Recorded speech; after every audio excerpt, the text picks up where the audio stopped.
Welcome to the Dirty Sports Podcast. I am your host, Andy Ruther, coming to you live from the Smut Studio in Venice Beach, California, with my co-host, Joey. No chill, Prano. Hello, Andy. Good morning, Prano. I'm now doing Tug doing me doing the intro. Yeah, Hello, Andy. you are.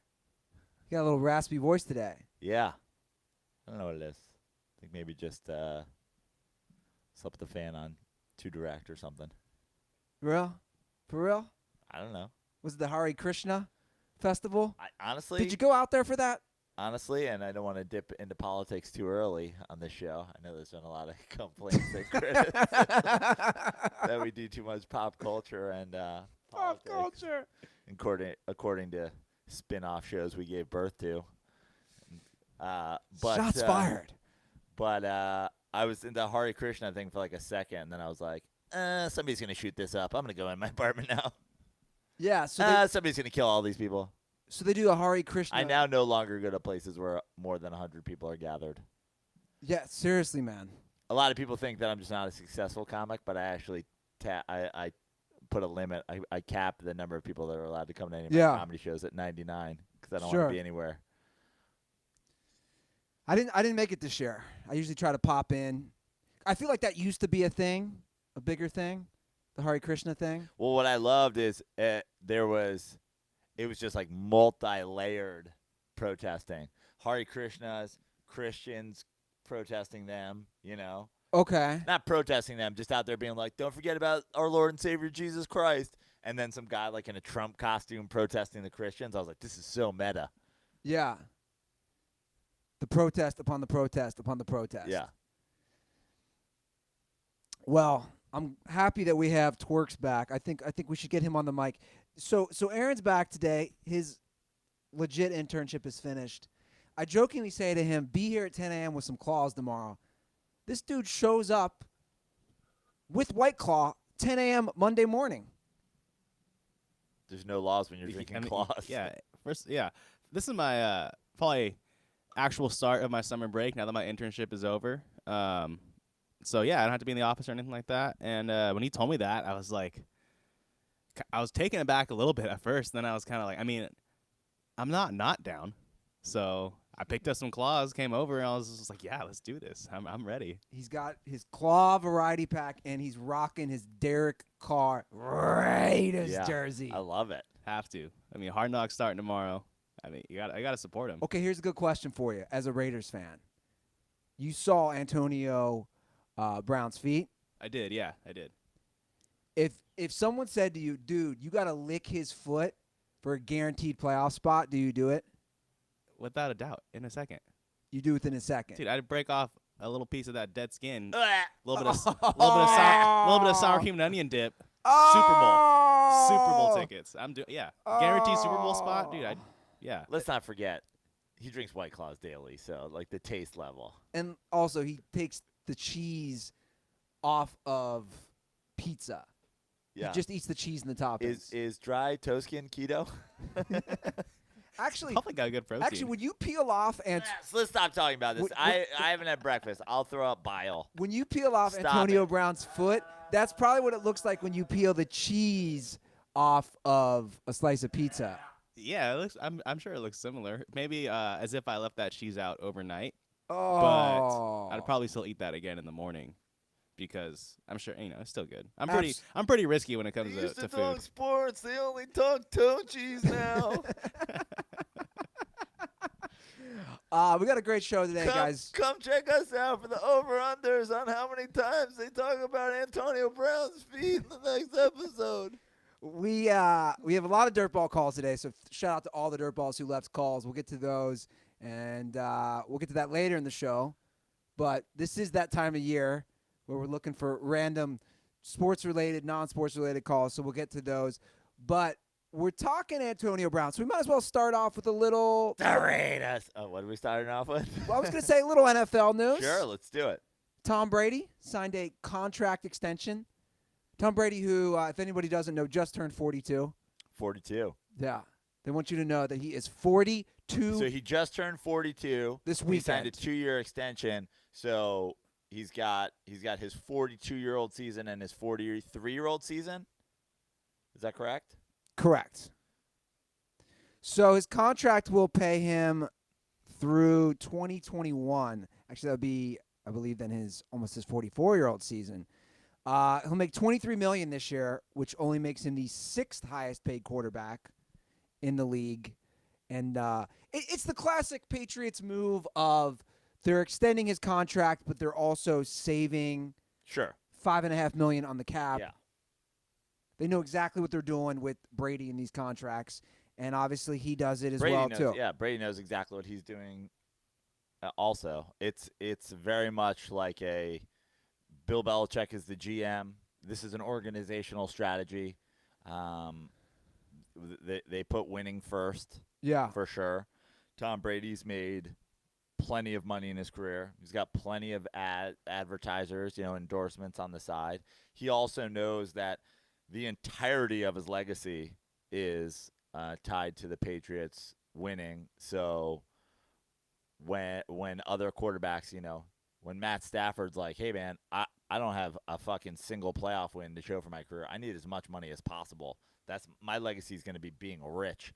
Not that Tom Brady obviously isn't rich because he's been doing this for, this will be taken basically through 20 years in the league. He knows that his whole career is based solely on their team's success. Well, then it begs the question. As many people should be and have been, but. Well, then it begs the question, Prano. Everybody always wants to give him so much credit. And I'm not trying to knock Brady, but everyone's like, "Oh, he's such a team player." He's the GOAT. That's what people say. He's the greatest of all time. Well, it begs the question. Yeah, he's not being as selfish as he could be, 100%. But he's also a smart guy, like you're saying, who knows my legacy is tied to this organization. I think he's also a smart enough guy, and this will be something that is debated for eons, forever, before and after this Tom Brady's career, on this show, on other shows. How much of this success is Brady's and how much of this success is the team? And I think Brady is a very, very smart guy. I think Brady is successful in the Patriot system because he's so smart. We had Andrew Hawkins on the show talking about how it was like the first offense that he had to think about playing in because it's such a smart offense. We've talked about how, receivers in that offense thrive by being great route runners and being, it all being a timing offense. I think Tom Brady's intelligence goes to the fact that he knows if he is not affordable for that team, that Bill Belichick will move on. That the second he becomes more expensive than his value, Bill Belichick will replace him. And honestly, that was the story that came out in the last couple seasons with there being, arguments and whatever going on in the behind the scenes in the Patriots. It's that he liked Garoppolo. And he's ready to move on to Garoppolo. And he was ready to move on to Garoppolo because he was cheaper. And he was ready to, turn the reins over to him. I think Tom Brady is one of the greatest quarterbacks of all time. At the same time, I think he is well aware that at any moment, the second his financial value isn't up to his play, that Bill Belichick will put somebody else in there. Yeah.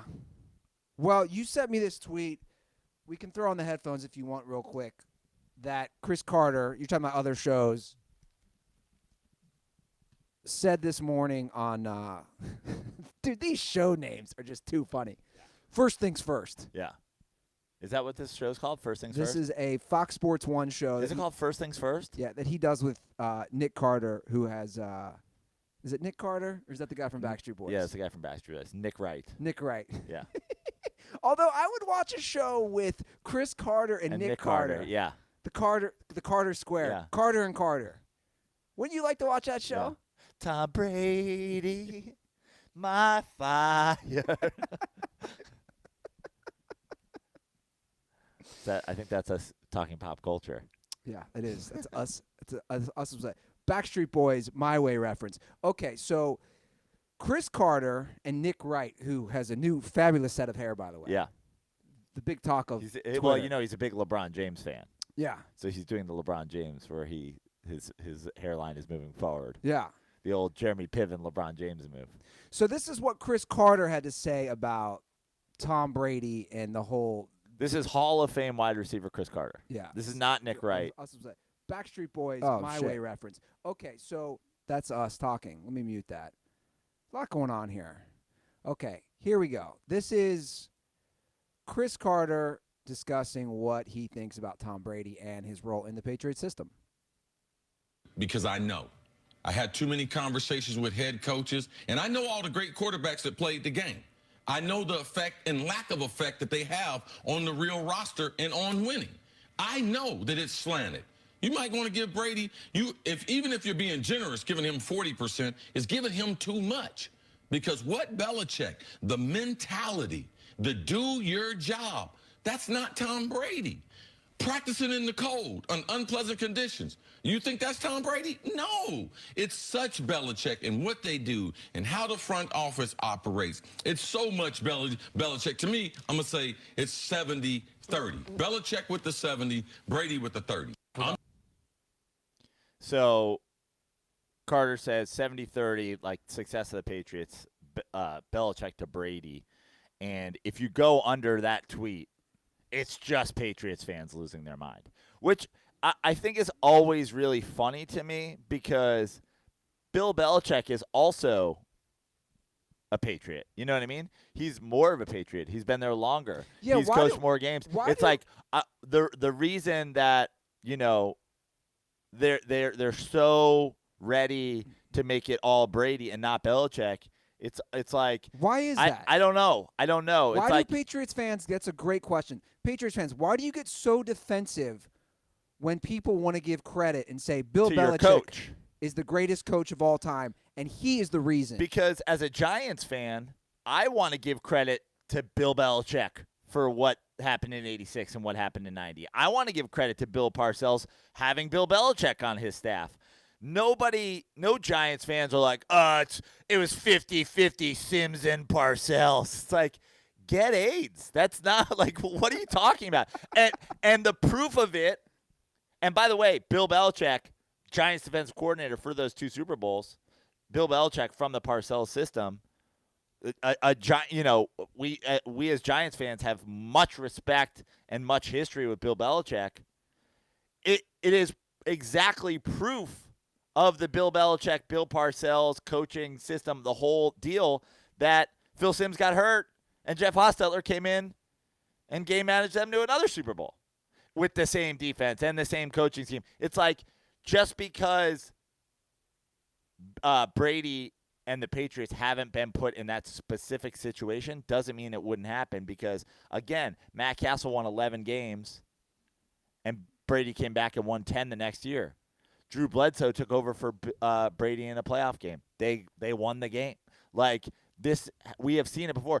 Jacoby Brissett, whatever the fuck his name is, the Garoppolo, the record of those guys when Tom Brady was out. Like, we've seen it before, we've talked about it before. We've talked about it at length. There's no point in going too far down this. The facts are the facts. The Patriots are 14-6 without Brady. But no Super Bowls!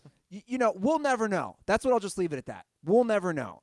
I went down this dark hole with the dirtball and DMs recently on the Aaron Rodgers versus Brady, and he kept bringing up the Patriots' record before Brady with Belichick under Bledsoe and Testaverde. And again, first of all, Testaverde was his quarterback with the Browns. Yeah. So, but that's my point of different quarterbacks. And Brady could not to answer that. Brady could not fit this system better. Exactly. Brady is the perfect quarterback for the Patriots scheme. Exactly, and that is the difference between Bledsoe versus Brady. It's like, just because Bledsoe is a good quarterback and just because Bill Belichick is a good coach doesn't mean their systems fit each other. Bledsoe was on his way to a Hall of Fame career. And more of a gunslinger. But, yeah, deep ball guy. Yeah. And Bill Parcells went to a Super Bowl with Drew Bledsoe. But this whole system has been built around the timing routes. This whole system has been built around game managing, if you will, mistake-free football. Drew Bledsoe, big arm, lots of passing yards. With that often comes lots of turnovers. Interceptions. That's just part of the deal. And that was not Belichick's system. Yeah. And Belichick went with the more, and it's the comparison, the Joe Montana, Bill Walsh, West Coast offense, quick strike, game manage, don't turn the ball over, play good defense. Like, that's a totally different style than let's have a shootout. And also, let's not judge Bill Belichick's coaching career for what he was able to do, taking over the dumpster fire Browns, turning them into a fucking playoff team, and then leaving. Like, you're looking at a guy who took over 2 franchises and took them from shit to great, and now you're judging him on the years where they were shit. It's like, that's actually part of how great he is. He took over bad teams and made them good. Yeah. No, I agree. And again, look, this argument will never end, and people disagree. We're playing a clip from Chris Carter. I know another guy I love, Deion Sanders, would disagree with that. I know Deion is a huge advocate of Brady as the GOAT, and he says that all the time in the NFL Network.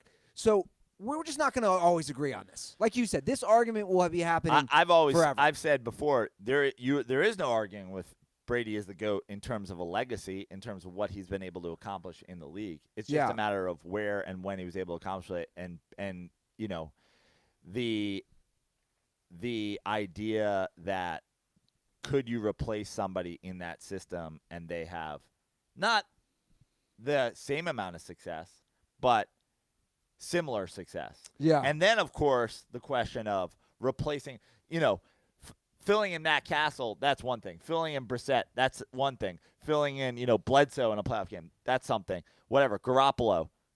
The question that is always, that we'll never have answer to, because we've seen what it is when you fill in guys that go on to other teams and become backups, okay, is if you were to fill in the great quarterbacks of all time into that system, how would that have worked if you had put a Peyton Manning in there?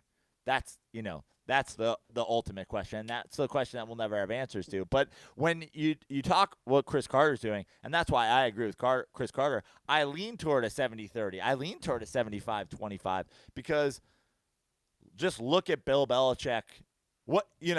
People always go, look at Bill Belichick without Brady. How about look at Brady without Bill Belichick? He's splitting time with Drew Henson. He's drafted in the 6th round. Where was the GOAT in college? Why wasn't he a Heisman Trophy winner? Why wasn't he starting as a senior? Everybody wants to talk about, Belichick before Brady. What about Brady before Belichick? Literal nobody. Splitting time at the University of Michigan. A lot of quarterbacks that are not the GOAT were able to start at Michigan. Chad Henne, Brian Griese. Yeah. Well, maybe we will get to see how they fare without him. I saw a stat that no QB has ever started 16 games at his age, 42. So maybe he gets injured, and they have to play Brian Hoyer in the playoffs. Maybe, who knows? Maybe he does, or maybe Bill Belichick keeps doing what Bill Belichick does, which is not only putting together a great team because his quarterback knows his value and leaves money on the table, but runs a system where his quarterback doesn't get hit. Yeah. He got hit a lot last year, though. A lot, but still not a lot in comparison to, a lot of other teams with poor offensive line or poor coaching or guys who hold the ball too long. A lot of times they talk about, Brady's health and his, dietitian and everything he eats. I have an insider within the Brady camp that has told me one of the things that keeps Tom Brady in such fine physical shape is that he takes cheers after a night of a few drinks. Have you heard about this? I have, yeah. I've heard that. I've heard that he also limits his carb intake and his sugar. So he's basically on the Cheers and White Claw diet. Yeah. That's what I've heard. It's a combo of White Claw and Cheers. As Joe drinks his White Claw now. I've already taken Cheers this morning, by the way. I was going to say, so you already had Cheers this morning. Yeah. Cheers, as we know, will help alleviate any sort of feelings you might have of grogginess the next day. Yep. So, Dirtballs, I have a great deal for everybody listening right now. For a limited time, our friends at Cheers are giving Dirty Sports listeners a chance to try this amazing product called Cheers Restore for free. That's right, guys. Free. Big old free. To take advantage of the offer, simply go to takecheers.com/dirty. You just take a 30-second quiz. Now, I know a lot of Dirtballs have done this. You pay $1 for shipping, and you get your 4-dose sample bottle will be on its way with a free gift. I believe that's a couple koozies. So once again, that's takecheers.com/dirty to get your first 4 doses of Cheers Restore for just $1. Cheers. It's the best thing to happen to alcohol since alcohol. And again, I will send koozies out to anybody that uses Cheers and sends a screenshot. Guys, it's $1 for shipping. Pretty good. Why would you not take it? I know a lot of you guys are hitting. Order it. Get your koozies from Ruther. Take your alcohol. Put it in the koozie. Drink it. Take Cheers. Feel great. And they also send you a couple koozies. Yeah. Awesome. It's a koozie bonanza. And I don't know why you wouldn't take this, especially if you're going to be hitting the sauce hard this summer. 30 seconds, quick quiz. Do it. All right. That's our NFL discussion for the day. Okay. We're going to move right along here, Joe Prano. We're going to move along to a topic that you and I have decided to take up a torch and battle the trolls, the non-baseball fans who act like they're fans. The net saga will never end. No, it will never end. I mean, it'll die down, but it will never end. And proof of how the net saga will now shift from being just a distraction to people at the ballpark is something that I have said from the beginning as one of the downsides is how it will affect the game. And it is now beginning to affect the game. We're now seeing it affect the game. We saw this. We saw this live. We were watching the Mets-White Sox game. You and Laz were about to record a new Dirty Slides. Which is now available on iTunes and all places podcasts are available. Good plug. He runs. Jeff McNeil, Mets leadoff hitter and league-leading batting average in the MLB batting average race. The flying squirrel, as he's known. Was this right field where he jumped in? He was right field, yeah. And he leaps into the net. Yeah. To make a catch. He basically runs, he tracks a ball to foul ball. He runs, full fly ball sprint, like he's tracking a fly ball. He's not running head down, but he's running as fast as he can to get to catch a foul ball.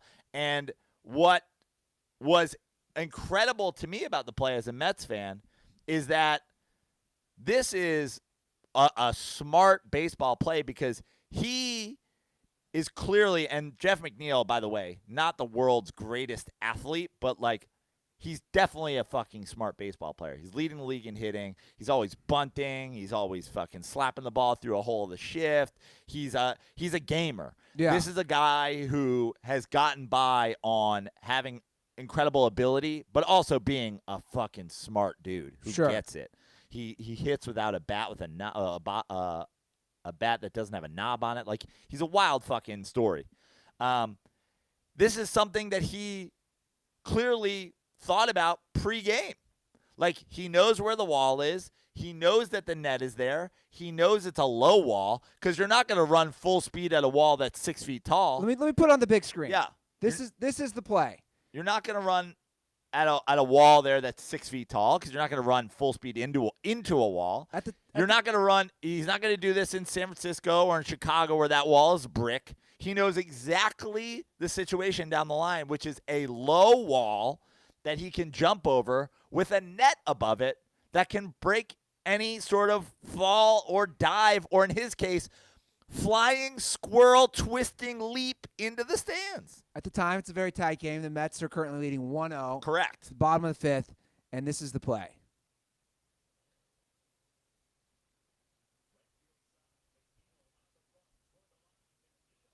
Full leap into Makes the catch literally at the wall, at it. His arm is reaching boom, in. goes all the way into the front row. Low wall, jumps the wall, actually uses his leg, if you watch in slow motion, uses his one leg to, no joke, eject himself off the top of the wall. As he's ejecting himself off the top of the wall, turns his body in the air so as to use it's like he fell off a trapeze and he's using the net to catch himself. He didn't go head in. Yeah. He had the ability to catch a ball within inches of the wall/net and twist his body. He didn't catch the ball 30 feet from the wall and then have his momentum take him over like Derek Jeter, only to fall over the wall and like cut his eye. And then it was like, what a great play. Great play that this athlete can't stop himself from 40 yards away from falling into the stands. Yeah. This play, and by the way, I'm a Mets fan, so of course I'm happy he makes the catch. But he only makes the catch because there's a net there.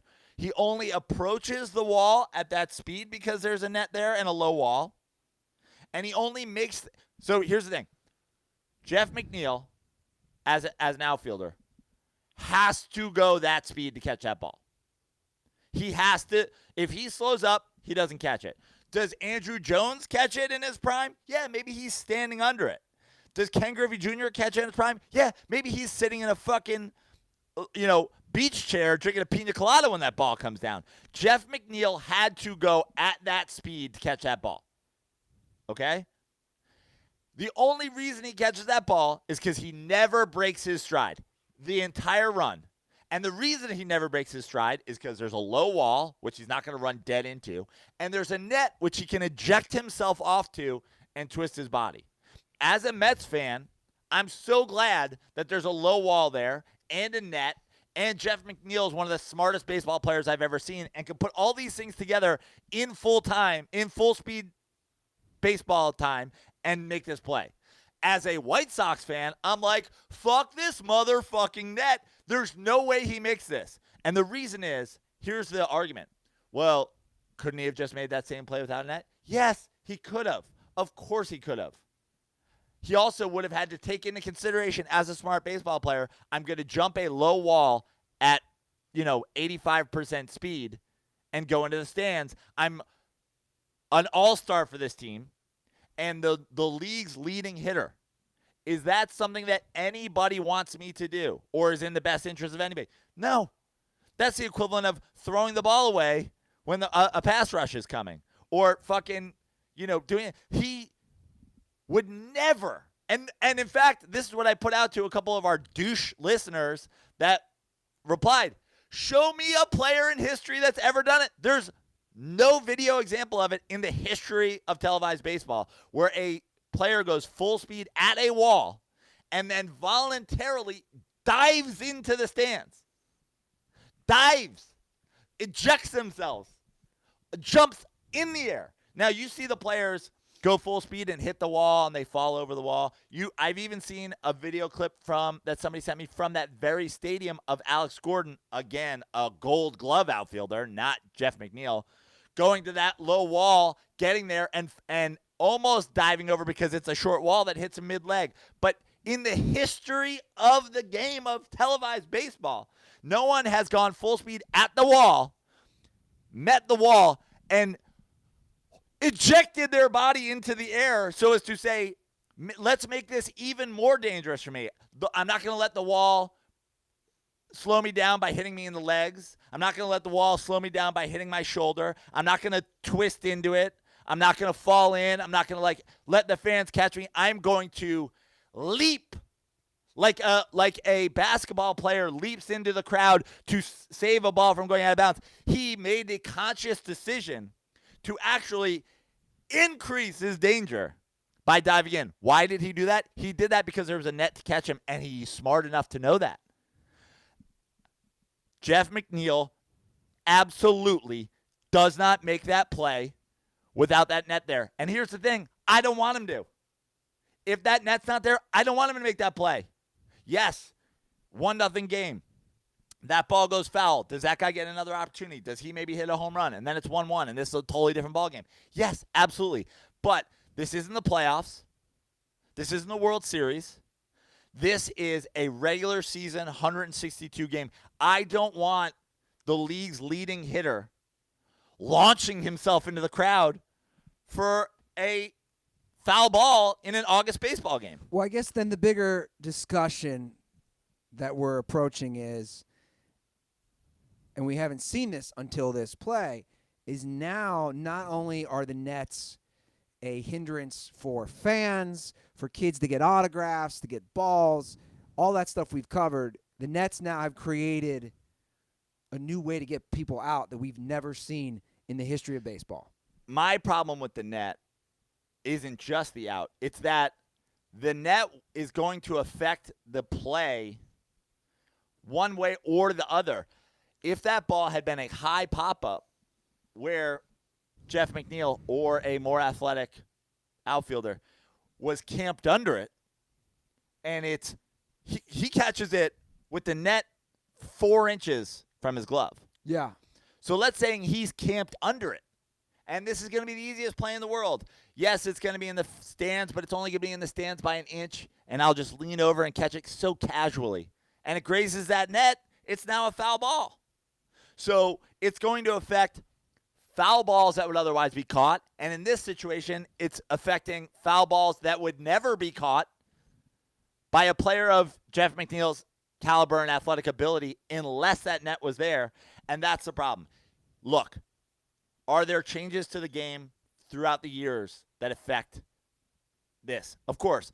It used to be in those big multi-purpose stadiums like you guys used to have in Cincinnati, and we used to have in New York, the Shays, the Riverfronts, all those. The Vet. There would be tons of foul territory. Yeah. Now with these retro ballparks, they're making the foul territory tighter so that you're closer to the game. And that's why they're having to put these nets up, because now these people are in danger because they're so close to the thing. San Francisco has their bullpens down the line. So there's just humps in the ground. Stadiums that are outdoors that don't have a roof have tarps rolled up against the wall. Stadiums that are indoors don't. There's always going to be something. But the idea that on the fly, mid-season and going forward, players not as smart as Jeff McNeil have to deal with the fact that there is a net down the line is going to affect the game. And to me, why are we doing something to affect the game that really doesn't benefit us? That happened so far down the right field line. There has to be math that shows at a certain point you're not, like, how fucking not paying attention do you have to be to get hit with a ball if you're in the right field corner? Yeah, well, they're pushing this whole narrative because I saw on ESPN yesterday, one of the headlines was that a woman at a Rangers game left the game after being hit by a foul ball and went to the hospital. Like, that's the headline. You click on the story, she was hit by a foul ball, left on her own accord. So my point is this. They're pushing this narrative of, like, foul ball hits woman, she has to go to the hospital. Then when you read the actual story, she did that for a precaution, walked out on her own 2 legs. So people just see the headline and think, oh, we need nets. This is happening left and right. They're pushing this narrative. This is not even baseball. This is a sports rule trend where some headline news draws the attention to some aspect of the game. Then they make a change to the game that does not solve the problem. This is kickoffs in football. We're going to move kickoffs forward. Now teams are kicking it shorter, and actually there's more runbacks. And guys have less time to protect themselves. So there's more kickoff returns instead of less kickoff returns. This is the exact same thing. The headline is one kid gets hit. Let's make an adjustment. And now what you're doing is, oh, kids can sit down the lines again, but they don't want to because they can't get autographs anymore. And adults who spend thousands of dollars on season tickets behind dugouts and down the first base line so that they can have blocked access to their favorite player right in front of them now have blocked access. This is going to affect the bottom line financially negatively.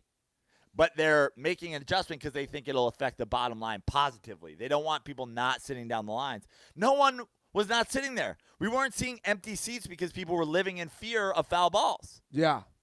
We're going to see those prices have to come down because just like in Chicago when you're by a pole or in Fenway where you're by a pole, this is now an obstructed view seat. Obstructed view seats cost less. These are going to have to cost less. So now it's doing the math on, is it cost effective or not? But here's the thing, to go back to this specific play.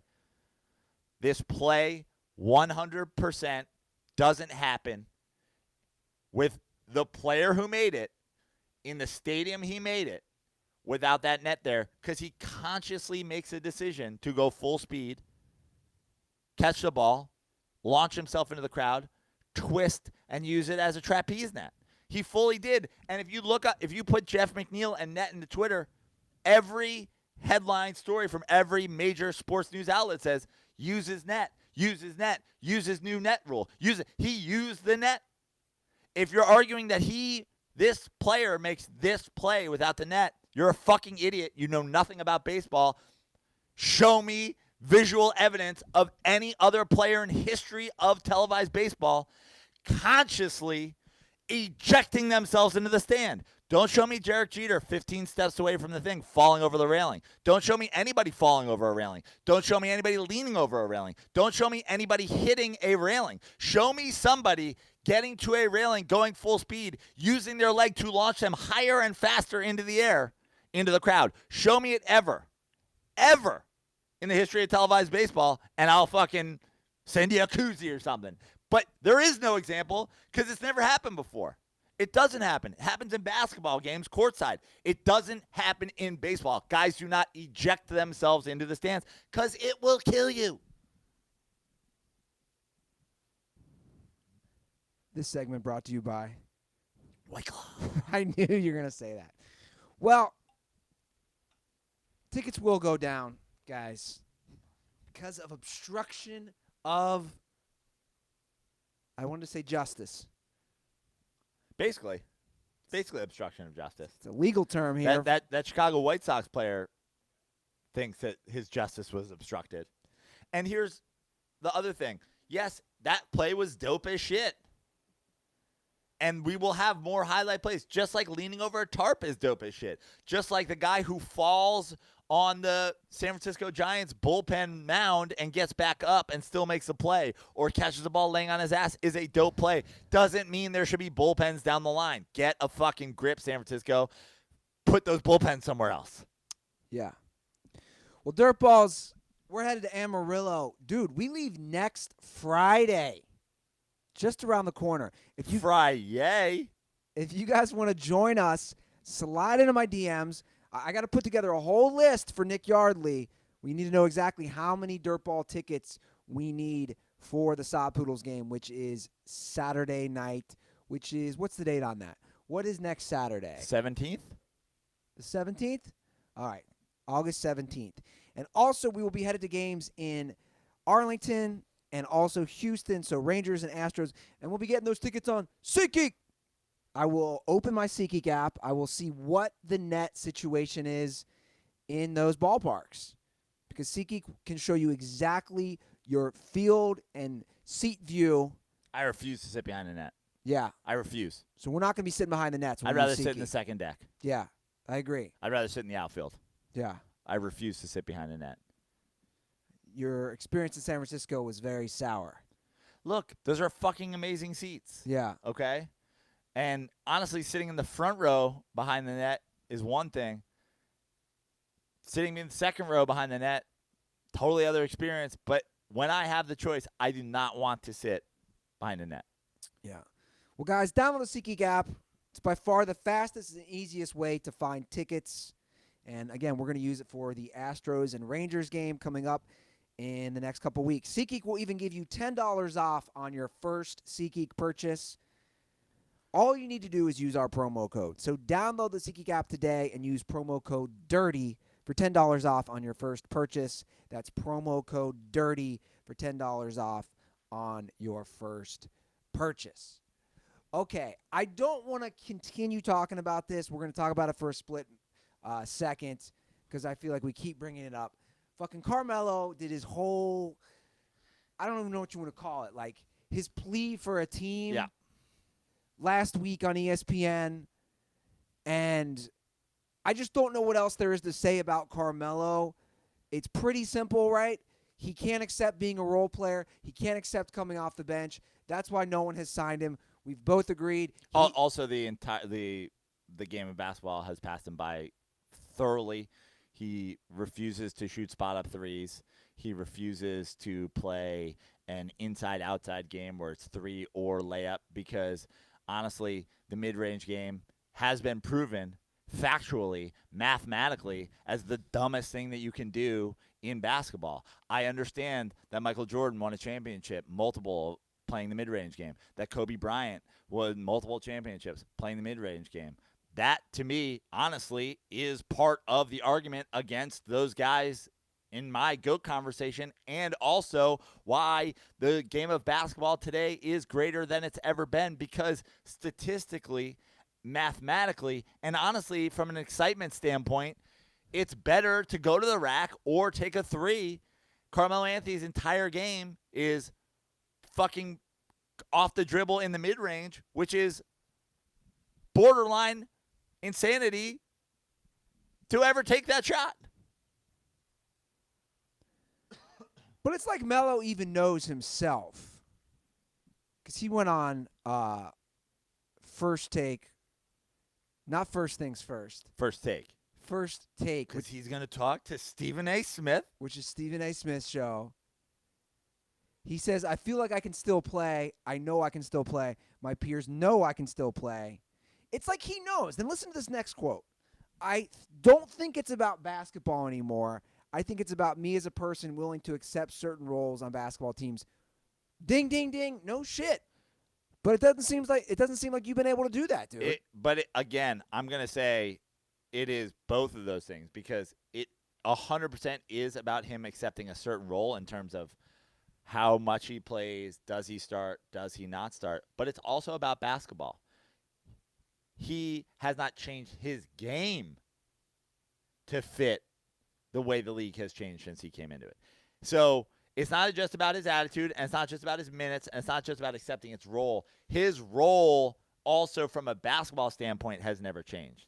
And that you're a mid-range player that doesn't play defense and refuses to rebound. And you're essentially a power forward in today's NBA. So you're not rebounding, poor shooting, ISO only, power forward. It's ludicrous. You have no – everybody else has made the adjustment. Well, here's what he needs to do if he wants to play. And by the way, there's a role. Doesn't he just become a setup three-point shooter? Right. A catch-and-shoot three-point shooter. Off the bench. A catch-and-shoot or go all the way to the basket three-point shooter. A Ray Allen. Dude, just be Miami fucking – Heat. No. No. Just be fucking just be, what's his name? Who's the white dude that was on Orlando forever and then the Rockets? Anderson. Just be a guy who's going to go out there, shoot the three when you're open. Otherwise, if you get a bad matchup, take a guy all the way to the basket. Give some effort on defense. Try to rebound. That's it. You have to be a guy now. Like, look at what Brook Lopez has become. Be a power forward version, small power forward version of Brook Lopez. Brook Lopez will take you down low if he has a terrible matchup on you. He'll also shoot the three. But how many times in a game does Brook Lopez dribble the basketball? Yeah. Carmelo Anthony, stop dribbling the basketball. Stop playing mid-range game. Stop playing ISO. Shoot the three. Take guys off the dribble when you have a bad matchup all the way to the basket. And this idea that High percentage 2-point shots or threes. This notion that he's getting blackballed is hilarious to me. He's not getting blackballed. If every team in the NBA doesn't want him, it's not because he's getting blackballed for a off-the-court reason. He's getting blackballed because clearly nobody wants him. Right. Plain and simple. It's not the same as like no one wants the drama. No, it's like you have to then fit him in. He doesn't fit people's system. He doesn't fit the NBA system today. If LeBron really wanted him that badly, he'd be playing on the Lakers. And honestly, I'm hoping that LeBron doesn't stupidly make that decision to take him and go, hey, man, this is what you have to be, because he's never shown the ability to make that. And honestly, from that standpoint, it's hard to blame him because he's so aggressively that guy that how do you just become like a spot shooting three-pointer when this is you from birth till the day you left the NBA, you've only played one style. How do you do it in your 15th season? Like it might not be reasonable. And the problem with Carmelo Anthony is that he didn't try to change in year 7 and year 8. Like, for example, you know when the perfect time to change would have been? When he was on Mike D'Antoni's New York Knicks team.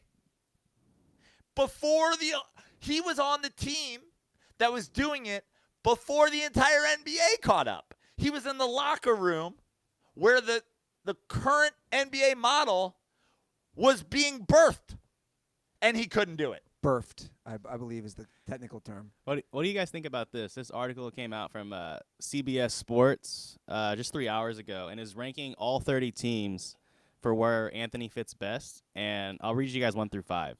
But 1 is the Raptors, 2 is the Magic, 3 76ers, 4 is the Mavericks, and 5 is the Wizards. I don't know if you think he fits any of those teams, but like I guess maybe he fits Toronto because he's some like budget Kawhi replacement. Kawhi's a 2-point mid-range kind of guy, but Kawhi way better and way smarter in his decisions for shooting threes. Also, Kawhi Leonard is one of the great wing defenders of all time. Carmelo Anthony is the Derek Jeter of the wing defenders. He's probably has the worst 5 seasons in the history of basketball. So terrible. Orlando Magic, why? Yeah, he fits there because they're not good, and they don't have much of a personality. But like, if you're the Orlando Magic and you're young and you're trying to build something, why would you ever bring in somebody that could ruin that? The the Dallas Mavericks with Porzingis and Luka, the idea that you would ever want to have a mid-range guy in there to fuck with those, the ability of those guys to play inside out, both of them, is ludicrous. If I was the Dallas Mavericks, I would rather murder guys on our roster that we're paying than have Carmelo Anthony take one of their spots. Who else? the Sixers. The Sixers are trying to, like, I don't even understand. Talking about a team that has a offensive personality issue because they have a point guard who can't shoot. Embiid is a better outside player than Carmelo Anthony. Your center can't be a better three-point shooter than your fucking three. And who's the fifth one? Oh, sorry. The Washington Wizards? Yeah, Perfect. Wizards. Go play with the Wizards. That is the number one and probably only location in basketball that's suitable for Carmelo Anthony. Yeah, actually the article says he's from Baltimore, right? Isn't Yeah. Melo from Baltimore? Yeah. They said the Wizards signed Isaiah Thomas, so they've already waved the white flag defensively. Yeah. So might as well lean into it. Yeah. Yeah, go back to the Maryland, D.C. area. Yeah. Go join Ray Lewis. Yeah. What's Ray Lewis pushing again? Mamagbuga? Yeah. Make Baltimore slightly above average again? Yeah. Mombasa. If somebody wanted Carmelo, he would have been signed by now. Sure. Unless he's turning down. But that would have been out there. Yeah. So, once again, if somebody wanted him, he'd be signed. I just don't know what else there is to say. In the NBA, there's two distinct classes, and there's really only a couple of teams that don't fall into we're trying to contend, which if you are trying to contend, there's no reason to have Carmelo Anthony on your team. Or we're trying to rebuild and be young. And there's even less reason to have Carmelo Anthony on your team, because why would you want to bring in a guy that young players are going to look up to because, he's a borderline NBA Hall of Famer and they grew up watching him and whatever, who plays the absolute wrong way that you want your young guys to play. Yeah. So you're never, ever, ever going to want Carmelo Anthony on a team that's rebuilding, because he's just like a bad habit machine. And you don't want him on a team that contends because he doesn't play the way that is going to help any team be more of a contender. So only a team like the Wizards is he even somewhat reasonable an idea to sign. Yeah. Because they have John Wall, and they're spending all this money, and they're not contending. But, I guess you got to sell tickets or whatever. I don't know. Maybe Carmelo Anthony helps a team that's borderline become a team that needs to rebuild. Maybe you bring in Carmelo Anthony because you can't tank anymore, but he'll help you tank without tanking.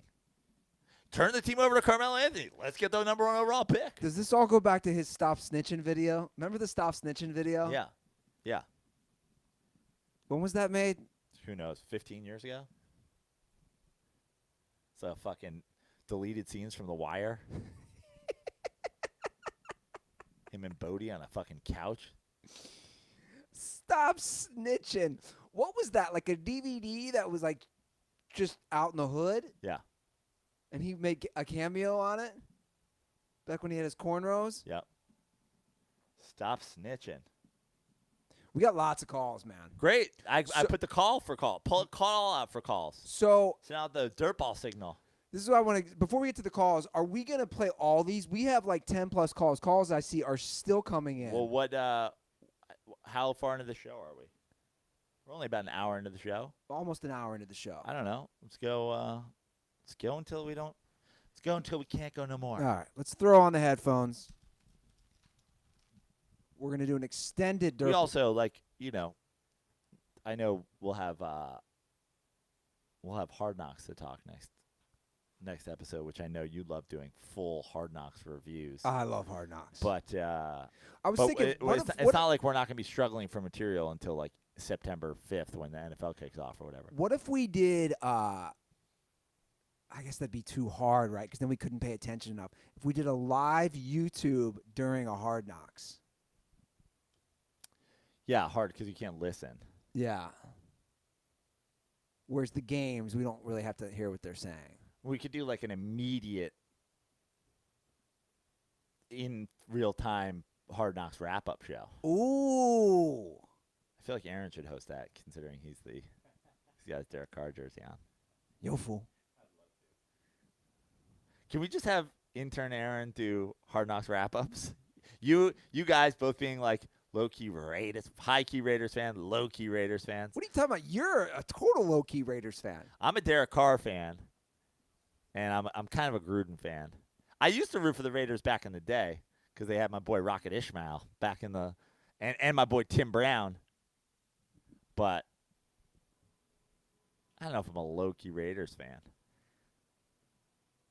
Aaron bought a Richie Incognito jersey. I feel like you pulled the trigger too quickly, Aaron. You should have waited till we had a Raiders Richie Incognito jersey. That's a fair Those will point. cost more. Yeah, exactly. They'll cost more. I found the deal, and I just had to send it. How much did that Dolphins one cost? Dude, I think it was like $20-something bucks. It was a great deal for a fully stitched jersey. I was like, oh yeah, I got to do it. What percentage of a samurai sword could he have bought with that $20 to chop off his dad's head at a funeral home? That's the question. Like what do samurai swords cost, and how much would that go towards a samurai? Samurai swords at least a couple $100, right? Yeah, they got to yeah, be expensive. for sure. All right, let's get Let's do this. let's get to the dirtball calls. Calls, dirtballs, dirtball calls, dirtballs, dirtball calls. We got the dirtball calls. Okay, I'm just gonna start mowing through these. These are sports and non-sports related, which is what I requested. Yeah, So, maybe some pop culture. Yeah. all right, let's start here with Peyton Stolp. What's up, boys? Peyton calling from Omaha, Nebraska. My question is, if you guys could star in a remake of any TV show, what TV show would it be and who would you play? All right, boys, stay dirty, and condoms are always for the Raiders. I have a feeling Prano's gonna have one off the fucking. Well, top of his head. there's a couple ways to handle this. First of all, I mean, my life goal was to do Magnum PI, but they fucking pissed on that dream by making it a hairless Mexican man. So that would have obviously been my answer forever. So that one, you could take that as my answer or not, but that's out. I kind of want to say like Cheers, just a little Sam Malone Cheers action, like a mustachioed Sam Malone. But then of course Cheers is so goddamn good that like you don't want to remake it. What do you got? Maybe I'll come back with like a final answer. Come on, Andy Ruther and Three's Company, living with two chicks. Yeah. Come on, that's perfect. Has to pretend he's gay the whole time.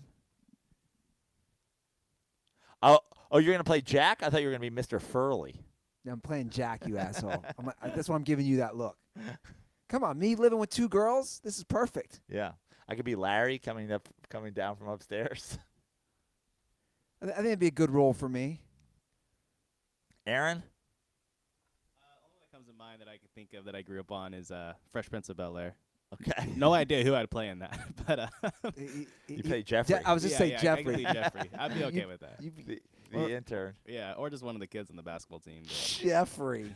gets shit on all the time. But yeah, Wait, one of the kids in the back? What are you talking about? like they have the basketball team at the prep school that Will Smith just like shits on all of them every game. Yeah, but they don't have that many episodes with the basketball team. I mean, I'd just be a small cameo. I'm going to guy. call Aaron out. Aaron, how many episodes of Fresh Prince have you actually seen? all of them. I Bullshit. swear, I used to record all of them on my DVR. Okay.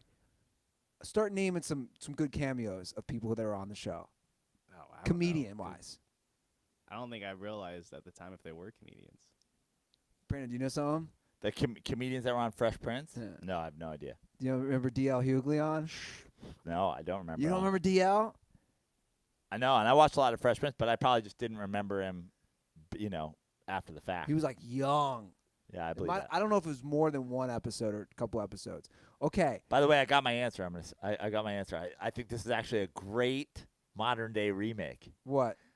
Charles in Charge. Think about this. You got like the male nanny taking Oh. care of the house, Bro, this is my old job. but he's now like because he was the live-in. Now he's got to deal with all kinds of millennial shit. Like one of the girls sends nudes to her boyfriend and they get leaked in school, and he's got to like go into school and like take the phones from all the boys and delete all the nudes. And one of the kids comes home drunk on White Claws. Just like Charles in Charge with like some millennial issues. I'm gonna hop into the YouTube comment section real quick. I like this one. I like where you're going with that. Stanga, Ruther should play Balky in Perfect Strangers. That's hilarious. Perfect Strangers. Dude, 80s and 90s sitcoms were where it's at. Yeah, totally. Agreed? For sure. Like compared to today? Like the shows I've said this before. I'll say it again. I've said it on the show. Cheers is on Netflix. Like if you're too young, go back. It doesn't get better. I'm just saying the shows nowadays like This Is Us. What's going to happen in this serious episode with a morbidly obese chick and her husband? I don't watch the show. I just see the actual the teasers. Yeah. I don't want to watch that. I want to watch a show about a foreign dude that's living with another dude. Wasn't that the premise of Perfect Strangers? Yeah. I think they were cousins. Balky. Cousin Balky showed up one day. That's a great dog name, Balky. Balky Bartokomous. I'm gonna name my dog. Balky Bartokomous, sit. I'm gonna name my dog Balky. Okay, I'm gonna start mowing through these. Let's go. I'm not even gonna look. Some of these I haven't even listened to. All right, let's just go. Joe, Andy, your number one farmer, Dirtball Jay from Minnesota. I'm out here hauling some cow shit. I have a cow shit hauling thought. Conspiracy theory for you. Brett Favre. I think he was a double agent in 2009 with the Vikings. That fucking throw he had across his body, that good old boy, copper fit wearing, dick pic sending son of a bitch. I think he was still on payroll for the Packers, and his goal was to fuck us in the most terrible way possible because they're diabolical like that over in Wisconsin. That's what I'm thinking on that. Let me know, is that too far-fetched? You know, he doesn't hear he had a ring. He just will get one last laugh on the Vikings. Also, am I a scumbag? I've kind of given up on the Vikings. I'm now a Colts fan. And in basketball, the Timberwolves are just so incompetent that I've become a just follow LeBron all over and root for him guy. Is that a scumbag move or not? I don't know. Minnesota sports is like going back to your girlfriend that keeps giving you gonorrhea because he's cheating on you. So, yeah, stay dirty. And see you later, boys. It's so much going on there. Yeah. First of all, Brett Favre, no. This might be. Yeah. Was there a play in the history of Brett Favre that was like more Brett Favre-ish than like, Yeah. I'm just going to throw across my body across the field? Yeah. Also, I don't think Brett Favre gives a single fuck about the Packers or Wisconsin or Packers fans. He's from fucking wherever the fuck he's from, Mississippi or whatever. He's never seemed to give a shit. I think he was, if anything, he was trying to win a Super Bowl to be like, fuck you to Green Bay. Not only did I do it, I did it with a division rival. I think he specifically signed with them after the Jets because he wanted to fuck the Packers over. So I think the double agent thing is a terrible take. Honestly, one of the worst takes in dirty probably sports a joke. I don't know how you give up on the Vikings. I know they're terrible. Like historically, they've never won a Super Bowl on there. Like it's got to be rough to watch. But like they've come so close and they've had so many good teams and they've got, they've got a good team right now. They just have a quarterback issue. I don't know how you give up on them now. And the Timberwolves, look, that the NBA has become players chasing their friends around the league and people chasing their players around the league. So, like, whatever. I'm not the kind of guy who, is giving up on the goddamn dumpster fire New York Knicks. So who am I to say? But I guess if you want to be a LeBron fan, be a LeBron fan. I mean, the Vikings at least try. Like, how are you going to give up on the Vikings, man? Yeah. Because there's going to be so much – like, the Timberwolves is one thing, but, like, there's going to be so much pleasure for the Vikings fans when they do it. Yeah. When they actually – It's going to be like the Eagles fans. It's going to be like, oh, he's hauling cow shit. You'll be eating cow shit. Yeah. All right, this next call, I think this is a good one. Let's get to it. What's going on, guys? Weird idea I had while driving from work. I know a couple of YouTubers that do like meme reviews and shit. So I was thinking, why not have Dirtballs DM you or tag you in sports-related memes, and you guys just rate them like 0 out of 10 to 10 out of 10. Just a quick idea, maybe help you guys get through the dog days of summer that we're dealing with right now. If it's a dumbass idea, then let me know. If it's a decent idea, then something that we could do to alleviate a little bit of the boredom that we're dealing with in this August heat. So let me know what you guys think, and stay dirty. All right, so I think this is a great one. I actually pulled up a couple of what are called the best sports memes of all time. Okay. These are generic lists. Right. But it's good for us to start. Number one they have is crying Michael Jordan. I mean, crying Michael Jordan's a pretty solid meme. And I feel like that one had its longest run. I'm going to say 8.5 out of 10. It's like solid, maybe went on too long. Yeah, went on too long. I don't think this one went on as long. The Michaela Maroney is not impressed. 4 out of 10. Okay. Skipping that one. I don't think that one even makes this cut. Deflategate, but that wasn't a specific meme. I did like the Tom Brady sketch artist thing. Yeah. It was funny. Not like well known enough. I'm going 6.5 out of 10. What about Angry Michael Phelps from the last Angry Olympics? Michael Phelps is good. 7 out of 10. Okay. All right, moving right along. This is a good one. Yeah. Confuse Nick Young. Confuse Nick Young because many people use it and don't even know it's Nick Young. Yeah, now this actually stems, for a little history on it. Nick Young appeared on a YouTube show called Through the Lens in 2014, and that was taken from that YouTube appearance. Hard to put it higher than Crying Michael Jordan just because of the breadth of how Michael Jordan. So I'm going to go 8 out of 10. Yeah. What about It's a Bold Strategy, Cotton? I see that one used a fair amount. Strong. Yeah, that's strong. Dodgeball reference. I feel like Dodgeball. Is that a sports meme? Yeah. I think you guys are forgetting the best one. Hold on. I'm not. We're just still going through them, bro. Jesus Christ. I'm putting because again it works across cultures. I'm going 8.5 out of 10. I'm putting it right there with Jordan. It's a bold strategy, Cotton. You're putting it that high up there. Because I think there's movie fans that use that too that don't even know a fucking thing about sports. All right, let me pull up a. Is that it? Because now Aaron is chomping at the bit. Well, I have two lists. This was hot for a minute. This one. Nah, don't even know it. You don't know this I one? think isn't that that's like the shitty equivalent of the guy walking with the girl and looking back at the girl. What about the Lance Stevenson blow? That one was hot for a minute. Hot for a minute, not that strong. 6 out of 10. The Manti Te'o Invisible Girlfriend. There was tons of memes going around. That's not a specific meme. Okay, Aaron, hop on here. Which one are you saying we forgot? I love the LeBron James with a cigarette post-game interview meme. Strong. Love that one. Yeah, the Kevin Durant tweeting meme is great, but that was basically just used for Kevin Durant, right? I'm still giving it like a 7 out of 10. And then I also love the LeBron James like pleading with J.R. Smith. Yeah, that was a good one too. See that like the Simpsons. My favorite memes that you can use for sports, but like whatever. What about Homer Simpson disappearing? Yeah, Homer Simpson disappearing, great. But Grandpa Simpson coming and going is even better, if you ask me, as far as Simpsons memes go. Uh-oh, Eli face. Personally, my favorite Eli meme is just deal with it, but that's me. So what are we saying? The Michael Jordan stop, get help, that's a terrible meme. Oh, that bothers you. Yeah, I just think that's a terrible one.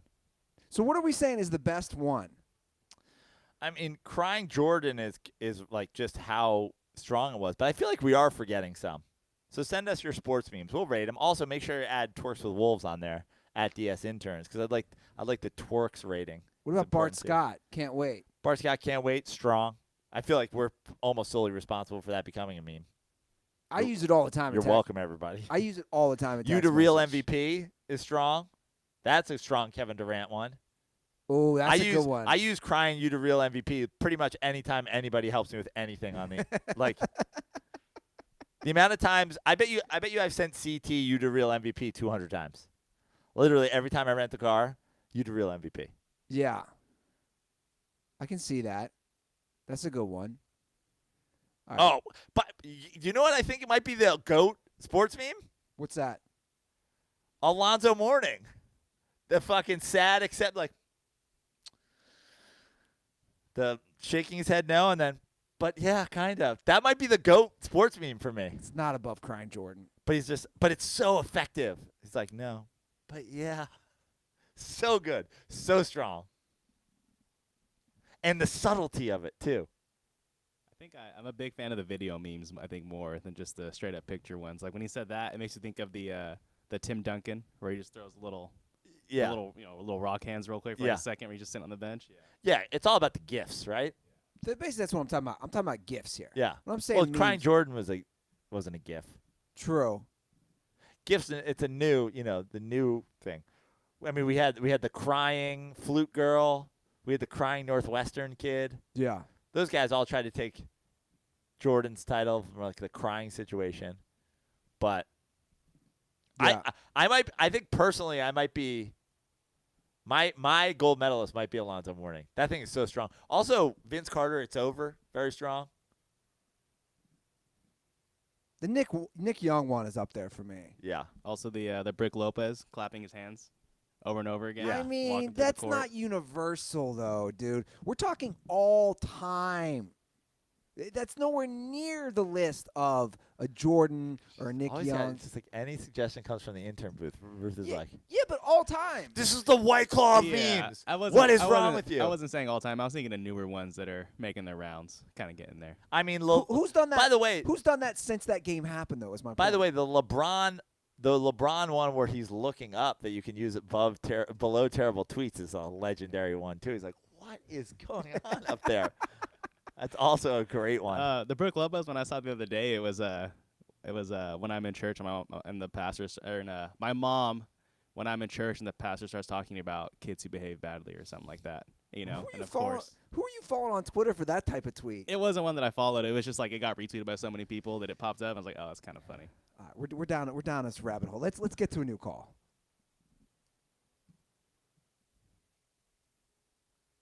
Hey, Joe and Andy. This is John of South Texas Dirtball. I was just calling to get y'all's takes on a fantasy football league I have with a few of my friends. It's called the White Boy Fantasy League. You can only draft white players.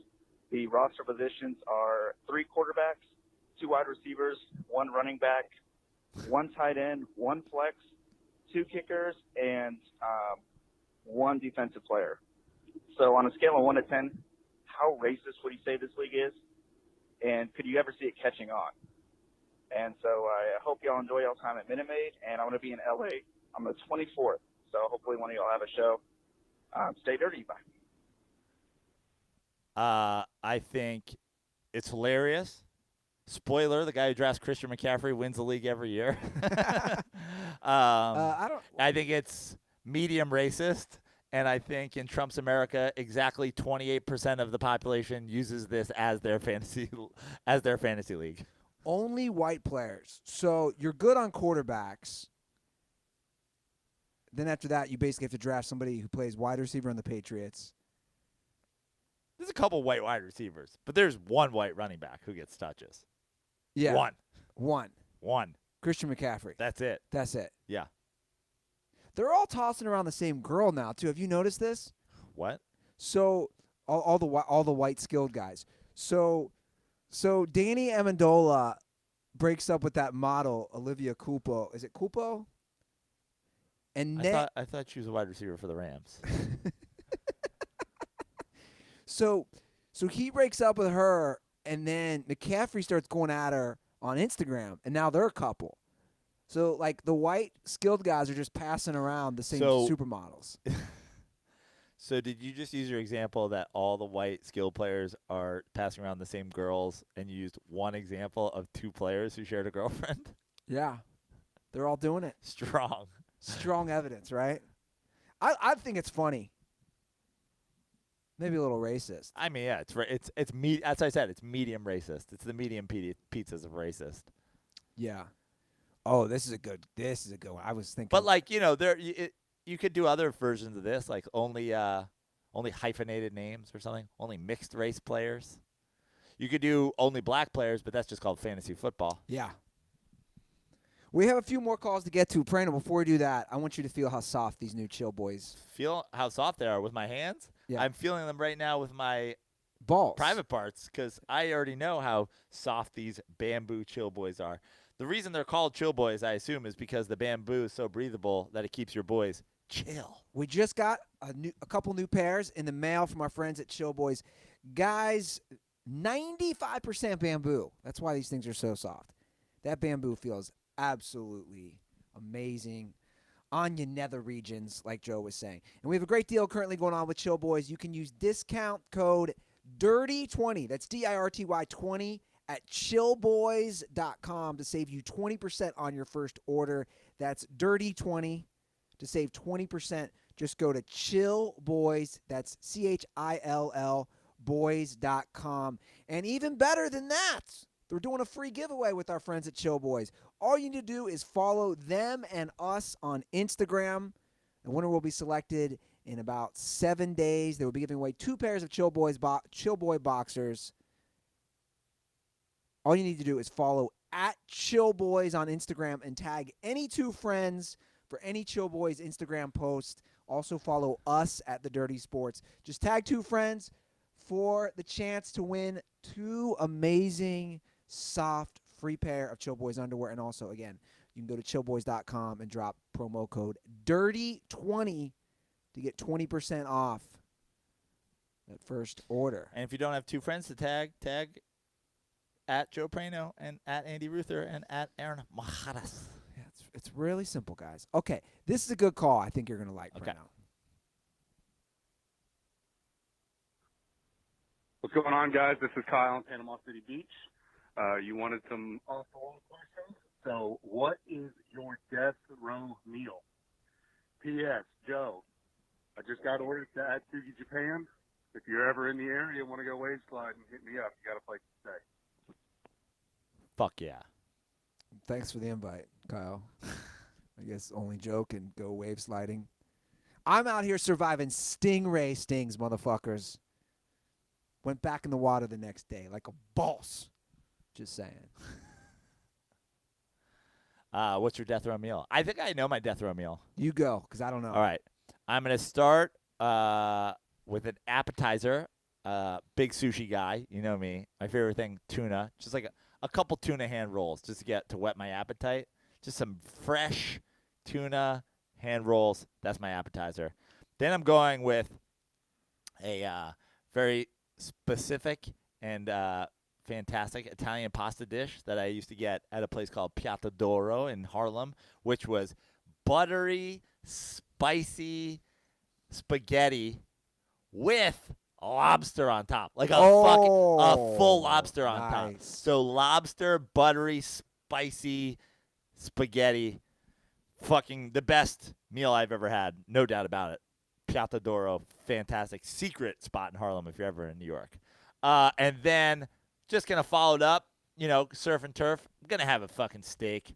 Follow that. How much shit are you eating for your Dude, final meal? First of all, I can eat a couple tuna hand rolls, some lobster spaghetti, and steak. And then I'm going to finish that with a little dessert. And my dessert, easy, a Friendly's Reese's Pieces sundae with pistachio ice cream. And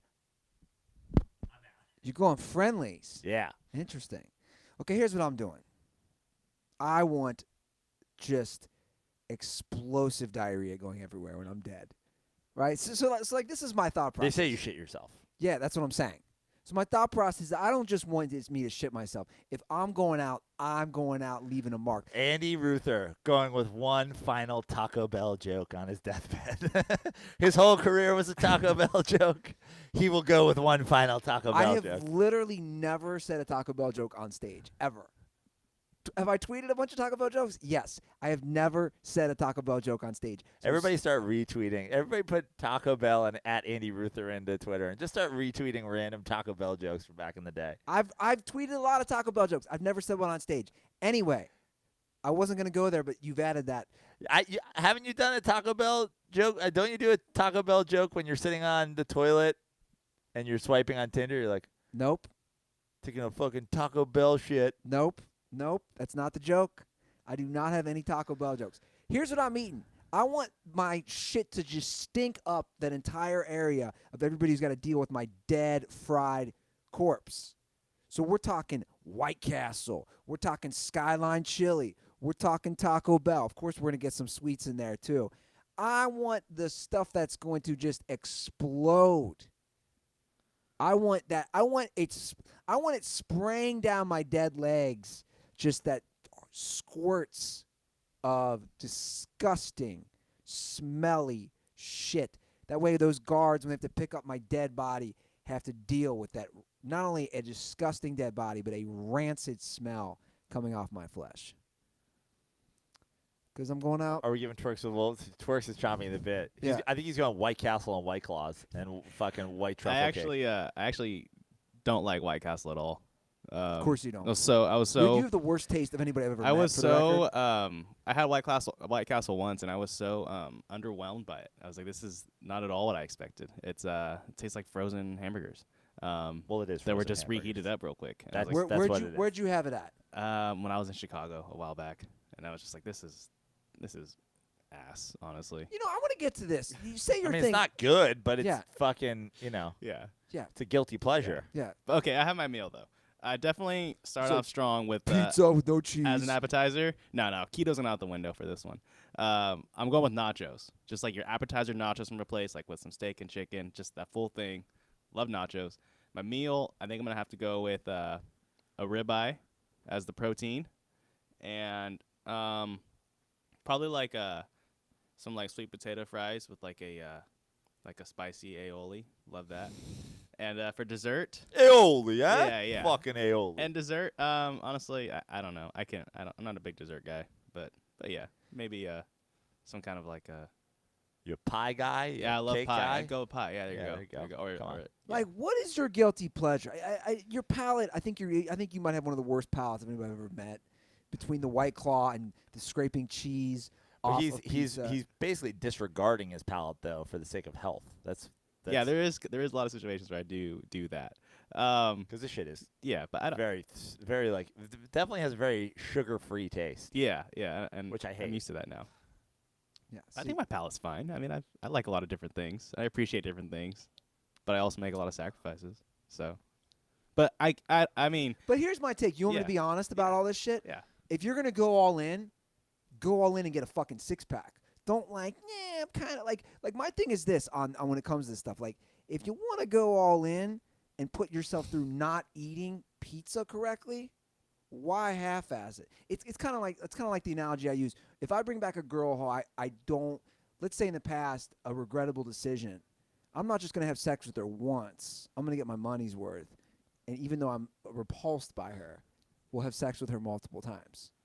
Does that make any sense? It does. I just think it's different contexts. Yeah. That doesn't really apply to like my food choices. But I appreciate really good food and I'm sorry, but I don't think White Castle's good. No, that's fine. I'm not even talking about White Castle. I feel like I want to take you out on an Andy Ruther binge eating experience. We can do it. Yeah, we could do it. We should maybe document it too, I think. I just want to give a shout out. I don't know if this is Kyle. Is this Kyle Aronofsky? Hold on, let's check. Kyle Aronofsky just made a donation to my Venmo that just says "fuck twerks with wolves." Yeah, it is. He said "fuck twerks with wolves" for disrespecting the castle. I'm a huge White Castle I'm gonna guy. reiterate: White Castle is ass, and I will stand by that. But until hold on, I die. but hold There's on, so many better burger places than fucking White Castle. Well, yeah, on, no one's arguing Yeah, that. yeah, but no one's it's arguing. but I also still delicious. I'm getting hungry for White Castle right now just talking about it. So am I. Dude, I literally ran over a fire hydrant in Cincinnati. I gutted my dad's entire vehicle, risked a It's almost not a burger. It's Yeah. almost like not a It's burger. just sliders. It's first of all, it's sliders for Yeah. sure, but it's also not a burger. It's almost like a burger the way bagel bites are pizza.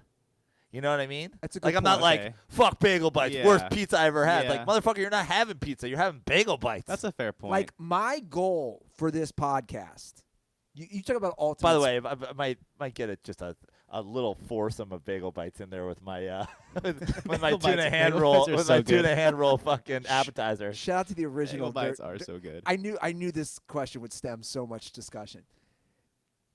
This is what we should do. There's no White. I hate that there's no White Castles on the West Coast. I was gonna say, we need to get. Are you familiar with the Crave Case? It's a suitcase of White Castle burgers. My brother would. Yeah, My brother would eat It has an like- has entire like 30, crave case right? when he would get drunk. Mikey would fucking do the 30 crave. Yeah. He'd fall asleep eating crave cases. One time, I'm pretty sure it was either a White Castle burger or a burrito. One time, his dog Guinness saved his life because he passed out with food in his mouth, and the dog ate it out of his mouth. Dog like pulled a burrito out of his mouth to save him. I'll never forget in college, we went to White Castle late night. This is when I was back in Cincinnati and got a Crave Case. And my buddy was passed out in my parents' basement. And my dad was so mad. He's like, the entire basement. Oh. He's like, Andrew, the entire basement. Smells like onions and ass. Yeah, just reeks. He didn't know who my friend was. Like, who's the guy passed out with all the little cartons on top of him? Oh. Well, you know what the great thing about White Castle is? They do the frozen White Castles in the supermarket. They're not that much different. Really? Like the ones Yeah. you can get at Costco? Yeah. Have you? Do they have them at Costco? Yeah, I've never gotten them. Oh, Because dude, let's to me- get them. Let's have a White Castle day. You need at least 60 of those burgers the next time you go to the White Castle. Next time we do the Hard Knocks post show with Twerks with Wolves, the official Twerks with Wolves Hard Knocks recap show. We're eating fucking White Castles, bro. Just stinking. By the up way, that. White Castles are the Raiders of burger joints, so you Oh, should no. fucking love White Oh Castle. no. I just had so much buildup leading up to White Castle. Like, Is what it was. great people, like the Raiders, great people have gone to White Castle and come out just shells of themselves. Oh my God. We used to have some. There was one by St. Louis University. Oh, they used to hate us. They used to hate us. Like in the hood. Yeah. There's one in the hood, like, you know. They're always in the hood. Yeah. Always. White Castle. We used to go down. We used to go from my house, my parents' house, like the Bronx to get White Castle sometimes. Yeah. They moved the one that was by my parents. They moved the one a little farther away. It was almost if like my accident caused them to move a few miles away. Oh, dude. We went to White Castle. Oh my God. You were so embarrassing. I was killing the game at the fucking drive-through machine. We went. I think we periscoped it. We did. We went. It's when we were staying at my brother's house. That was the day I pissed in his basement sink. That was that's when we were down to Rabble. Dude, that was, you know when that was? That was about 4 years ago. That was October 2015. We were in town, Dirtball State. Wow. Yeah. We were in town. Oh, that's right. And we went to White Castle. And your brother, you guys put me in like the fucking a scene from Saw down in the basement where no lights would come on and only there's 10 doors and only one of them unlocked, but it just took you to a more creepy part of the basement where then I had to piss in a sink. I had to move some of his laundry out of the sink and piss in it because I was like, well, it's either this or piss my pants. Oh my God. I couldn't escape. We got back to my brother's and we were just crushing. You were out of control at the drive-thru. She'd be like, "Do you want onion rings?" You're like, "Add that shit, motherfucker! Add that!" You're just yelling at this woman. I'm all embarrassed. Yeah. Class. And that's when I hit her with the real MVP gif. All right, let's get by. You know what? This Alonzo mornings when you wake up and you realize you had a whole crave case by yourself. You're like, oh no, but yeah, it makes sense. we'll keep the dirty sports memories going with this question.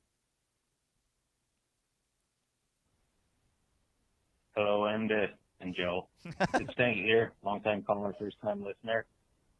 Since we're in the doldrums of summer, I thought I'd call and ask you guys what some of your favorite dirty sports memories were. You guys have come a long way since you had no advertisers and that one kid stapled his nuts to his leg. It was kind of like the Wild West for a bit. Anyways, be nice to hear some of those. Condoms are for Eddie Vedder, never calling in the show anymore. Stay dirty. It's a great question. Dude, so many good memories. I totally forgot about that kid stapling his nuts to his leg. Yeah, I actually don't recall that at all. I think I have that video somewhere on my computer. He stapled his nuts to his leg for a retweet from me. Wow. He was from Baltimore. This is like right when the show started. I mean, some of my favorite memories, anytime we meet up with the Dirtballs, like I already know Amarillo, some shit's going to go down. I laugh out loud when I think of Branson Ping almost dying. Yeah, and you weren't even there. I wasn't even there. I was there. Wasn't that funny in the moment. Yeah, a lot of the Dirtball meetups have savage stories, tales that come from them. I mean, he who shall not be named showing up on your father's lawn. Oh, how the mighty have fallen. Yeah. The pitches, both great. I mean, both great experiences. The original Jay Gonzo Jr. appearance in San Francisco, we were at the small show, and he was drinking fucking sangria and roasting people. And I was like, who the fuck is this asshole? And then somebody was like, literally, dude, what's your problem? He's like, I'm just here to see Joe Prano. I was like, this motherfucker's here to see me? Is that Dirtball by himself in a San Francisco Giants jersey? That was pretty legendary. I'm trying to think. What are the great Dirtball? Like, what is a standout Dirtball moment? Selling my couch. Yeah, selling your couch. I mean, for people who are newer Dirtballs, I had this old, disgusting green couch. It was a, what are they called? The ones that wrap around? A sectional. It was a sectional. And Prano joked, because at the time we were getting a new website, which ended up being a terrible website, by the way. I don't even remember her name who designed it. It was the girl with the dragon tattoo. Oh, yeah. Anyway, We sold pieces of the couch to raise money to build the website. We sold like $2,000 worth of pieces of that couch. Yeah. I'm just trying to think of dirtball moments like in person where like guys just like lost their minds. We definitely have. There's definitely so many I'm blanking on, but like, I'm trying to think of where have we been where. Dude, I got one of my favorite memories is I'm in Chicago. I mean, for Stanga, the fucking with the one-armed girl at the strip club. Oh yeah, how could we forget about that strip club in Muncie, Indiana? I was in Chicago walking the streets in downtown, and I get tapped on the shoulder, and somebody says, "Are you Andy Ruther?" And I say, "Yeah," and it was a dirtball, and he says, "Can we do a Snapchat selfie?" I was like, "Yeah, dude, of course." And then I said, "Are you going to any of our shows?" This is the most dirtball thing ever. We have like 5 shows that weekend? He goes, "No, I can't. School." And I'm like, "Wait, what? You're tapping me on the shoulder as a stranger to take a selfie, but you can't go to any of our comedy shows?" Like, to me, that's fucking dirtball. One of my most hilarious dirtball memories. I just saw Zach Olmstead in. He came up to Connecticut with Rob. A dirtball memory that's like a not dirtball memory. He used to come out all the time when I was in New York. One night he comes out and then he bails to go hang with like I think he'll have sex with his roommate or something like that. And then I meet up with the entire UCLA women's soccer team. And I'm like, "Where are you, bro?" Like, I'm hanging out with the UCLA women's soccer team. Yeah. Hilarious. I mean, just Sideshow Network alone. Yeah. Joe and I, we drove by it last week on our way back from Orange County, and we just started laughing. The whole episode with Maria, Sean, the people at Sideshow. I mean, that place could not have been run more inefficiently. Yeah. That whole saga. How about my neighbor? How about the guy screaming in the first 10 episodes for us to shut up? Do you think that neighbor just adjusted or moved out? He must have adjusted, right? You think he moved out over it? No. Or maybe he's just a big Eddie Vedder fan.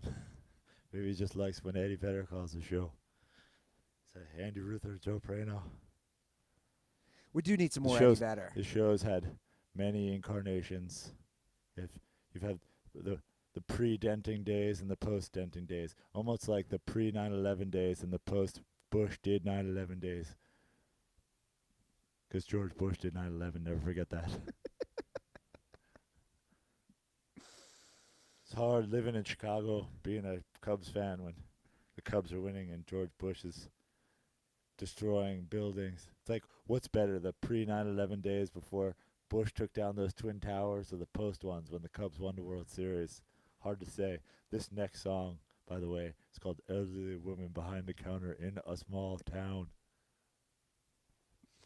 Longest song in the Pearl Jam catalog until we wrote the great Andy Ruther eats White Castle burgers after crashing into a fire hydrant.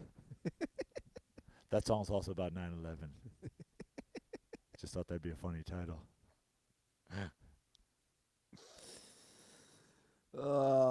Unbelievable. Twerks with Wolves, I get that's a Dances with Wolves reference, which just makes me, just reminds me of the raping and pillaging of this great land from the natives.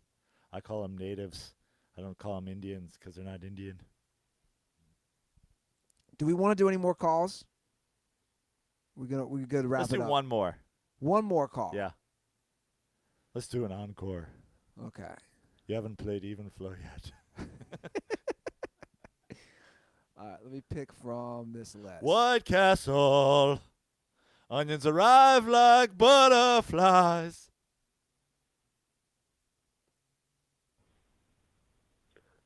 Hey, what's up, Joe? What's up, Andy? Julian DeWar here, number one ranked West Michigan teen dirtballer. I was just wondering if you guys could each choose one college to play for, D1, in college basketball and in college football, which would it be? Me personally, probably like LSU, or for basketball, fucking Duke. I don't know. Let me know what you guys think. Condoms are for whoever hacked Sports Talk Barry's account. Stay dirty. He's back, though. He's got like 2 accounts. Who? Sports Talk Barry. Got it.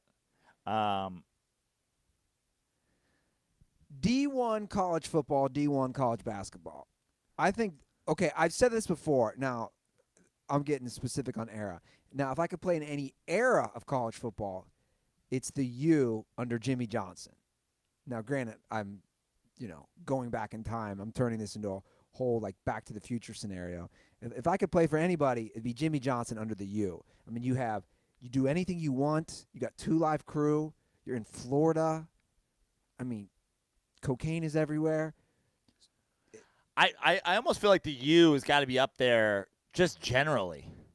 You're in Miami. Yeah. Right? Like, to me, as far as college football goes, and I know there's going to be a lot of fucking cheddar dicks out there who hate this, but, like, the middle of the country, except for maybe University of Texas, you're out.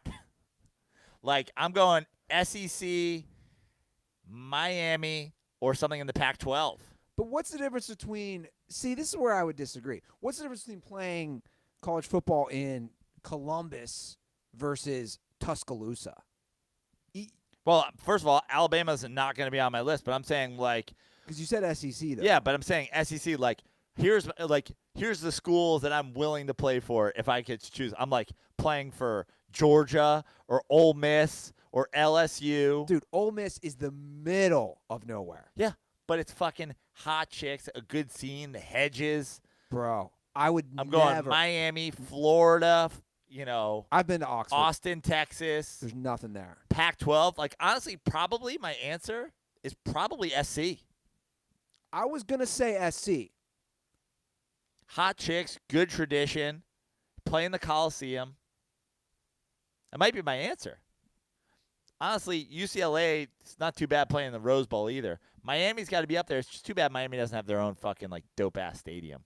Yeah, that's a major drawback. Now, basketball-wise. Florida, playing in Gainesville, and, like, fucking basketball-wise, if I could play for – I'm playing UCLA. That's my answer. UCLA. Tradition, L.A. Follow the great John Wooden. Wooden. And the GOAT, Bill Walton. Throw it down in Pauley. Such a small arena. All the tradition. I'm just, Conference of Champions. Yeah, I mean, I got to stay home and play with Xavier, right? That's gross. I mean, like, North Carolina's got to be in the mix, right? I'd like to go to a school for basketball you don't expect. Like in Oregon's good. I feel like the girls would be pretty amazing in Eugene, somewhere else in the country. I don't know. I wouldn't go to Duke, though. How do you not go to St. John's? Play in the Gardens.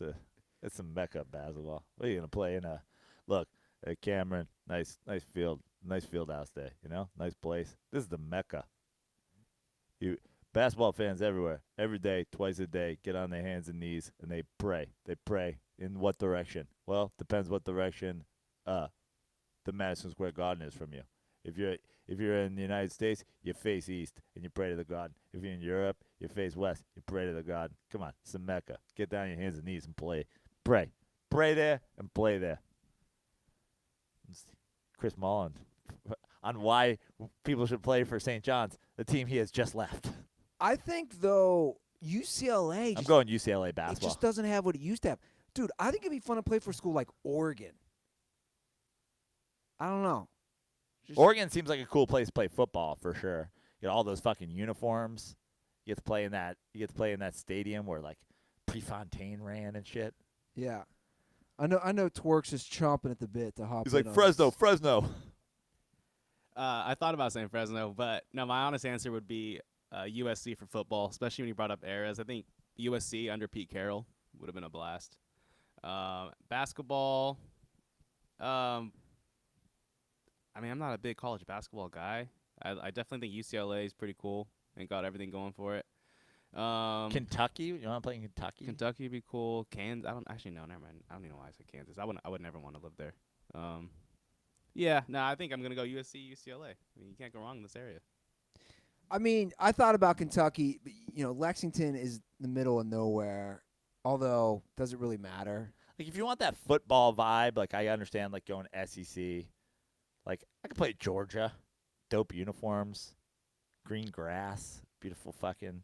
Athens is a fun town. Yeah. I could play in Georgia. I'm definitely going UCLA for basketball, though. That's my final answer. Yeah, I don't know. I would just skip and go straight to the NBA, personally. 1 year somewhere. I don't know. The hometown thing would be kind of fun. Staying home, playing for Xavier. Quality of life. Get my boosters to drive me to fucking Skyline. Walt will take me to the home games. Walt called me yesterday, and he goes, you're only the second person I've ever known who's gotten stung by a stingray. I go, who else, Dad? He goes, Steve Irwin. Not exactly somebody you know, Dad. Yeah, I was like, that doesn't count, Pops. Classic Walt Ruther. That's the show. The hotline is 310-359-8365. Thank you for all the calls. And we have a few we didn't get to. We'll get to those next episode. Yeah, and keep them coming. We're in the doldrums. Yeah. So keep giving a call. Follow us on Twitter and Instagram at The Dirty Sports. Again, you can follow The Dirty Sports. The Dirty Sports. Yeah. You can follow me at Andy Ruther on all social media. Joe Prano. At Fix Your Life on Twitter. At Joe Prano on Instagram. Give me a follow. Yeah, that's it. Let's get this shit wrapped up. Yeah. Twerks. At DS Interns on Twitter. At Aaron Maharis on Instagram. At Aaron Maharis on Words with Friends. And yeah. Alrighty, guys, that's the show. Again, leave those calls, 310-359-8365. We'll be back in a few days. Have a great week, and most importantly, stay dirty.